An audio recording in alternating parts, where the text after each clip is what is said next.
हरशंकर जी, आप जरा एक चीज ये बताइए, जहां मेरे हिसाब से एक तरफ बंसीलाल, देवीलाल और भजनलाल जी की मेरे हिसाब से रुखसती हुई है उसके परिवार की, एक व्यक्ति फिर वापस आया हरियाणा में, और वो है आयाराम गयाराम जी। आयाराम गयाराम जी अभी भी जिंदे, को कहते हैं ना टाइगर अभी जिंदा है।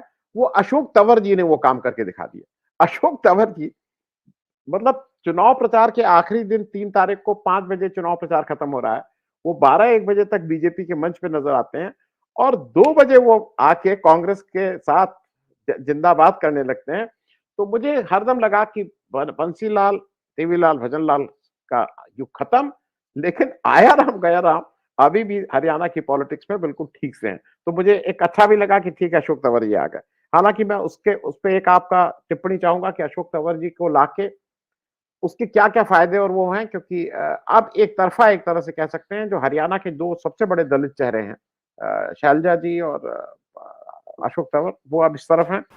दूसरा, मैं एक चीज आपसे और जरा जल्दी से पूछ लूं कि जो हरियाणा का चुनाव है, क्या आपको नहीं लगता है कि बीजेपी का प्रेसिडेंट उसके बाद जब हो रहा है नियुक्त, तो उसमें तो मोदी जी की अब कम चलेगी? अगर हरियाणा का चुनाव जैसा लग रहा है कि जिसमें बीजेपी की का परफॉर्मेंस बहुत खराब होने जा रहा है, तो हम लोग एक नया अध्यक्ष जो मोदी जी के लिए अनकंफर्टेबल होगा, उसको देखेंगे। और ओवरऑल आपकी टिप्पणी आशंकर साहब, और माफी जी, के साथ कि भाई आपको बहुत मैं सबसे पहले नीलू जी को नमस्कार कर लूं। उन्हें अंग्रेजी शो में जाना है और मैं इस सुख से वंचित ना रह जाऊं, इसलिए मैं बहुत जल्दी में था कि आप जितना कम बोलें उतना अच्छा है। और नीलू नीलू जी, आपने कहा कि पतन की कोई सीमा, मतलब देखिए, पतन की कोई सीमा नहीं होती।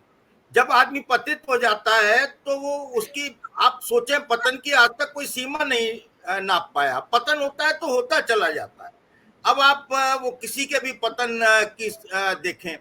आपने देखा है कि ये तीसरा टर्म चल रहा है मोदी जी का।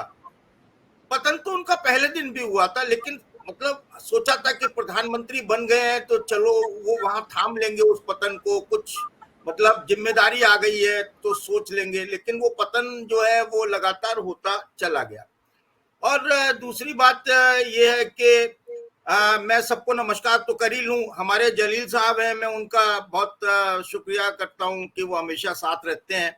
और मैं आज गलती नहीं कर रहा हूं, मैं जब पर नुक्ता लगा जाता हूं तो मामला बदल जाता है। आज मैंने जलील साहब नुक्ता नहीं लगाया, बहुत कोशिश के बाद।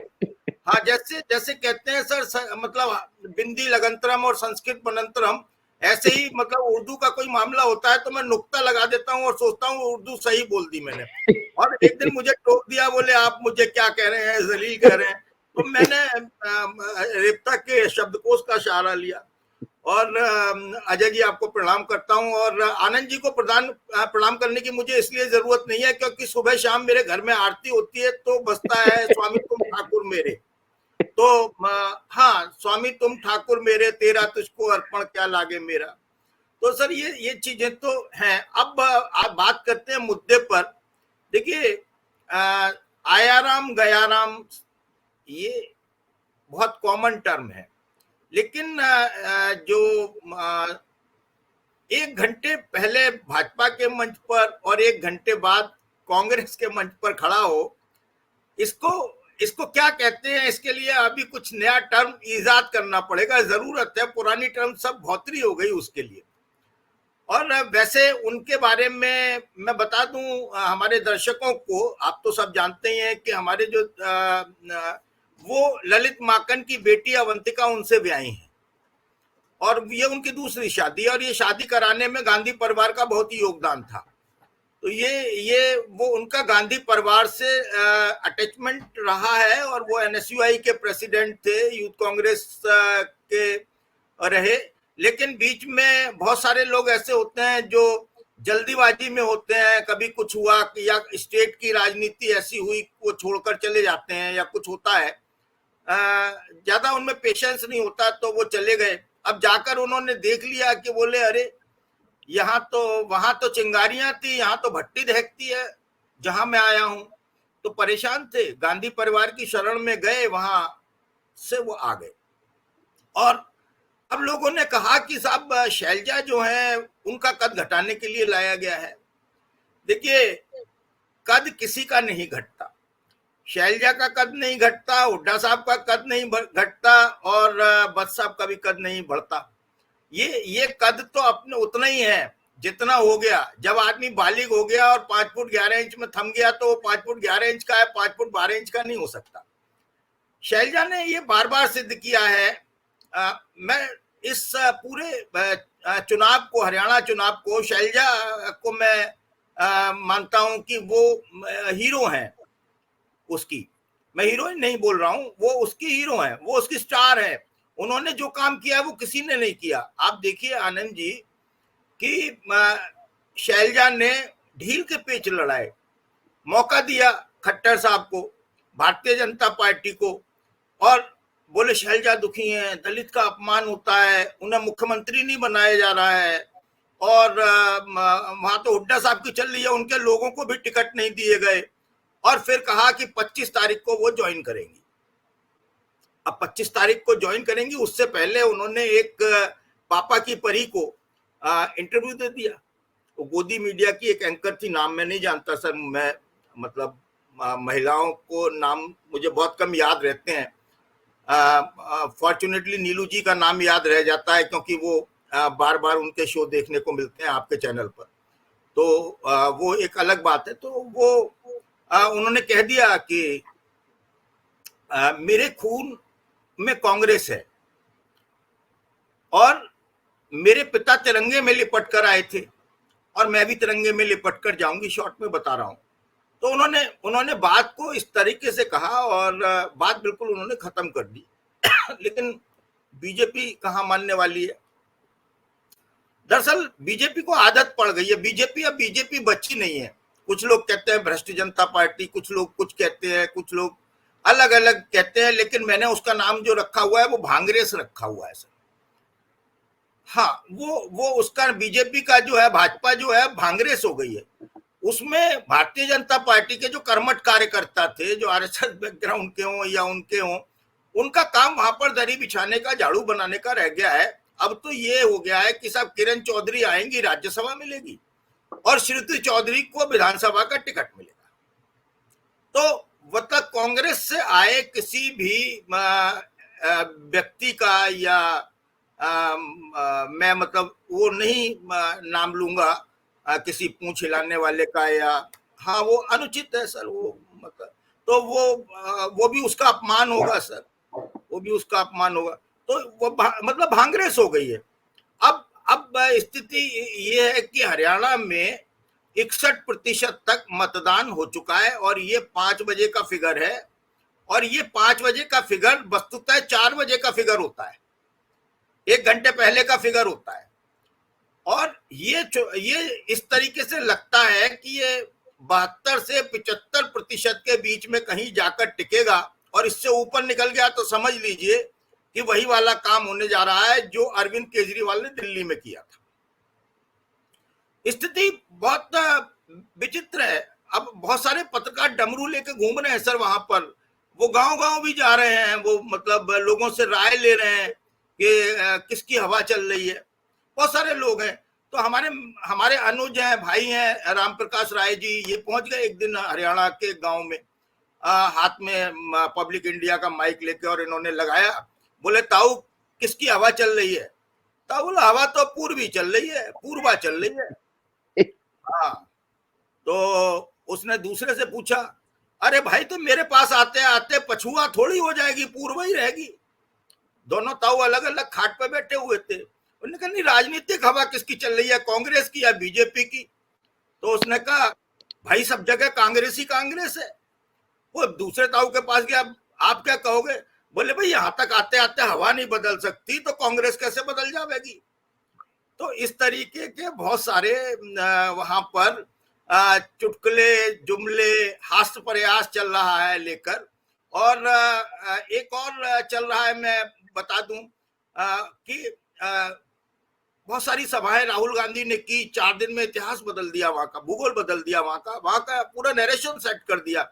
उन्होंने जो हवा चल रही थी उस हवा को आंधी में बदला और आंधी को चक्रवाती तूफान में बदल दिया। राहुल और प्रियंका ने यह काम किया। और स्थिति वैसे ये थी कि आप इमरान प्रतापगढ़ी की सभा को देखें या दीपेंद्र हुड्डा की सभा को देखें या सचिन पायलट की सभा को देखें या कन्हैया कुमार की सभा को देखें, कहीं भी 75,000, 80,000, 1 लाख से कम की भीड़ नहीं है। और दूसरी तरफ हमारे माननीय मोदी जी 23 विधानसभाओं की उन्होंने पहली सभा की, 10,000 कुर्सियां बिछवाई गई। अब 10,000 में भी क्या कहते हैं, बताते हैं 5-6 हजार तो पुलिस वाले बिठाए गए सादे कपड़ों में, जो बिना यूनिफॉर्म के थे, कुछ यूनिफॉर्म वाले भी बैठ गए। तो वो किसी तरीके से हुई 23 विधानसभा की है। और उनके होर्डिंग से पूरे नाम हट गए हैं, हाईवे पर जो होर्डिंग लग रहे थे। और खट्टर साहब, हमारे खट्टर साहब का चेला है, लाडवा से लड़ रहा है, मुख्यमंत्री, निवर्तमान मुख्यमंत्री है, नायब सिंह सैनी। तो सर नायब सिंह सैनी ने अपने गुरु का फोटो जो है पोस्टर से हटवा दिया, बोले खट्टर साहब का हटा दो, मोदी साहब का भी हटवा दो। और उनसे मतलब पूछा भी क्या होगा कि मोदी साहब भाई मुख्यमंत्री हैं तो उनके प्रधानमंत्री की सभा तो बनती है ना सर, एक जनसभा बनती है। तो उन्होंने कहा नहीं भैया ये दूरी रखो थोड़ा सा, हाँ मतलब जितने हैं वो भी जाएंगे। तो ना वहां खट्टर की सभा ना उसकी सभा, खट्टर साहब से कह दिया भाई तुम कम्युनिटी हॉलों में कार्यकर्ता सम्मेलन करते रहो। तो वहां जुमला ये चल रहा था सर कि राहुल गांधी बेवजह मेहनत कर रहे हैं, कोई वजह नहीं है उनके मेहनत करने की। घर जाके आराम से क्या कहते हैं कॉफी पिए, किसी दलित के घर पहुंच जाए, वहां पर भोजन करें, किसी गांव में जाके लस्सी पिए, छाछ पिए। ये वोट मांगने की इन्हें जरूरत नहीं है। बोले एक काम कर दें कि खट्टर साहब को मतलब कुछ मदद कर दें, कुछ ऐसा काम कर दें कि खट्टर साहब हर जिले में एक सभा कराएं, हर विधानसभा क्षेत्र में एक सभा कराएं, तो फिर कांग्रेस को कुछ करने की जरूरत नहीं पड़ेगी। वो काम कांग्रेस का खट्टर साहब बखूबी कराएंगे, उनसे ज्यादा अच्छा कराएंगे। तो हरियाणा में स्थिति जो है वो बहुत प्रतिकूल है और 72-75% के आसपास मतदान जाता है तो और ज्यादा ये स्थिति खराब होगी। अता पता नहीं मिलेगा बहुत सारे लोगों का। अभी कह रहे हैं कि श्रुति चौधरी फाइट में है और निवर्तमान मुख्यमंत्री नायब सिंह फाइट में है, और तर्क है कि वो मुख्यमंत्री है, इसका लाभ उनको मिल रहा है वहां पर, यानी बीजेपी का लाभ नहीं मिल रहा है, वो उनको इसका लाभ मिल रहा है। दूसरा, पिछली बार जो वहां से हारा था उन्हें भेजा इसलिए गया, सैनी वोट है। तो पिछली बार वहां से जो व्यक्ति चुनाव हारा था भारतीय जनता पार्टी का, अब वो सैनी ही था। तो अगर सैनी वोट इतने निर्णायक थे और सैनी वोट सारे भारतीय जनता पार्टी के पास थे तो वो जीत गया होता, वो हारा क्यों था? और 2019-2024 में बहुत अंतर है। अभी तो ये मामला है कि ये कहा जा रहा है कि एक सीट पक्की है कांग्रेस की, सिर्फ एक सीट। मैंने कहा बस एक सीट? बोले हाँ एक सीट बिल्कुल पक्की है। मैंने क्या कह रहे हो? बोले 100% लिख लो, हुड्डा साहब जीत के आएंगे और बड़े मार्जिन से जीत के आएंगे। लो जी, आपने मतलब दूसरे हुड्डा साहब को बुला लिया लाठी लेके, भाई जरा लाठी को पीछे रख देना, वीरेश जी नमस्कार। तो बोला वो जीत के आएंगे। मैंने कहा और? बोले भारतीय जनता पार्टी में एक भी सीट ऐसी नहीं है जो ये कह सके कोई भी व्यक्ति कि ये सीट 100% ये जीत के आवेगा, चाहे लाडवा हो, चाहे श्रुति चौधरी हो, चाहे कोई सी भी सीट हो, 100% कोई नहीं कह सकता कि वो जीत के आवेगा। और अब करीब करीब चुनाव जो है, मतदान संपन्न हो रहा है। मतदान जिस तरीके से हुआ है और जिस तरीके से वोट का पैटर्न है, वो ये बता रहा है कि भारतीय जनता पार्टी भारी बहुमत से हार रही है जी। और अभी थोड़ी देर बाद आना शुरू हो जाएंगे, चुनावी नतीजे आना शुरू हो जाएंगे और जम्मू कश्मीर के भी सर अभी आने वाले होंगे। तो जम्मू का जो आकलन है हमारे पत्रकार मित्रों का, हमारी जो बातचीत उनसे होती है, और वो कहते हैं 12 से 15 और कुछ कहते हैं 15 से 20 बस, यानी कि वो 2014 रिपीट करने नहीं जा रही है। वहां पर किसी भी हालत में 5 सदस्य तो उनके पास, वो जब गिनती शुरू होगी तो 5 विधानसभा के सदस्यों से गिनती शुरू होगी, 0-5 का स्कोर होगा, क्योंकि 5 जो है वो पहले से ही एलजी साहब के पास है, वो नामित कर देंगे मतगणना से पहले, और उन्हें मताधिकार का मतलब अधिकार होगा सरकार बनाने में। ऐसी डेमोक्रेसी आपने देखी है? ऐसा नंगा नाच आपने कहीं देखा है जितना नंगा नाच मोदी साहब के जमाने में हो रहा है हर जगह, चाहे हरियाणा हो, चाहे जम्मू कश्मीर हो, चाहे कहीं हो, ऐसा ऐसा ऐसा एक बलात्कारी बाबा हरियाणा में कह रहा है कि भाजपा को वोट दो, और चुनाव आयोग से परमिशन लेके पैरोल पर आया है कि वो कुछ नहीं बोलेगा, और चुनाव आयोग जो है वो गूंगी औरत की तरह चुप बैठा हुआ है। लानत है सर ऐसे उस पर। मोदी साहब के साथ में कौन सी पार्टियां चुनाव लड़ रही हैं, लोग गिनाने लगते हैं। वो कहते हैं मायावती भी उनके साथ, जेजेपी भी उनके साथ, इनेलो भी उनके साथ, और सारे मतलब, अरे गलत कहते हो तुम। उनके ये तो बाद में आते हैं, ये तो मतलब एच टीम, आई टीम और जे टीम, के टीम, एल टीम है, उनकी एबीसीडी टीम दूसरी है। उनकी उनके साथ में चुनाव आयोग एक ए टीम है, वो चुनाव लड़ रही है भारतीय जनता पार्टी का। ईडी है बी टीम, उनके पास सीबीआई है सी टीम। उसके बाद जहां डबल इंजन की सरकारें हैं वो क्या कहते हैं, उनकी डी टीम। तो उनके पास तो मतलब सारा उन्होंने इंतजाम कर रखा है। लेकिन जब जनता खड़ी होती है, जब जनता जागरूक होती है, तो वो चाहे जम्मू कश्मीर हो, चाहे वो हरियाणा हो, वहां सुपड़ा साफ होता है। और अब जो है वो 99 अपराध पूरे हो चुके हैं। कृष्ण भगवान ने 100 अपराध तक का छूट दी थी, उसके बाद फिर चक्कर से अपना गर्दन उड़ा दी थी। तो आप समझ लीजिए वही अब अंत हो चुका है, अब शुरुआत हो चुकी है। अब आप देखिए जहां जाएंगे वहां हारेंगे, महाराष्ट्र में, झारखंड में, उसके बाद बिहार में, इनकी यही गति होने वाली है। आप मतगणना, आप एग्जिट पोल क्या कहते हैं मैं नहीं जानता। एग्जिट पोल तो कभी, हाँ वो तो आनंद जी अगर अभी पैसे दे देंगे अपने बैंक अकाउंट से निकाल के, बड़े मालदार रईस आदमी है, तो वो मतलब इनके पब्लिक इंडिया के लिए भी एक पोल करके दे देंगे, कहेंगे कि भाई ये बताइए कैसा पोल करना है, वैसा पोल हो जाएगा। तो हुड्डा साहब आ गए सर, इनको बहुत देर इंतजार ना कराया जाए वरना लाठी भांज देंगे अभी। एक तो शंकर जोशी साहब, दो चीजें, एक तो हरियाणा के लोग लाठी नहीं भाजते, ये लोग लठ भाजते, ये हाँ। लाठी वाले नहीं। तो इस गलत फहमी में मत रहिएगा कि लाठी पड़ेगी, लठ पड़ेगा। अच्छा, दूसरा एक बहुत संक्षेप में एक चीज बस पूछ लूं आपसे, फिर एक बहुत संक्षेप में रिएक्शन जोशी साहब। मुझे एक चीज लग रही है कि 8 तारीख को ये जो हमारा सो कॉल्ड गोदी मीडिया है, ये कितना हंगामा मचाता है। मुझे लगता है कि ये 8 तारीख को ये थोड़ा बेरोजगार हो जाएंगे भाई, क्योंकि बात क्या करेंगे ये देखिएगा। ये उस तरह से कार्यक्रम एक ही चलेगा, जो इतने लंबे डिस्कशन, आगे आए पीछे आए, मोदी जी का जलवा, मोदी जी कहा, ये सब खत्म हो। तो मुझे थोड़ा उनकी बेरोजगारी के लिए आप 2 शब्द कहेंगे, वो बेरोजगार होने जा रहे हैं 8 तारीख के लिए। सर देखिए, ये लोग है ना, ये बेरोजगार नहीं होने जा रहे हैं, ये बड़े चतुर लोग हैं। ये मोदी जी के मतलब आप ये मानिए कि वो उस तरीके के जांबाज आर्मी है मोदी जी की। जब कोई मतलब जंग हारने को होती है कोई, तो उनका जो कमांडर होता है वो कहता है कि बहुत बहादुरी से उन्होंने युद्ध लड़ा, और 4 कदम पीछे हटने के बाद उनको मजबूर कर दिया वहीं रुकने के लिए। तो वो इस तरीके से, अभी क्या है कि 10-11 बजे तक जब ये आएगा तो आप देखेंगे, जब पोस्टल बैलेट वगैरह पहले खुलेंगे, उसकी गिनती होगी, तो वो उन्हें सब मालूम है, लोकल एडमिनिस्ट्रेशन को, सरकार को और चुनाव आयोग को।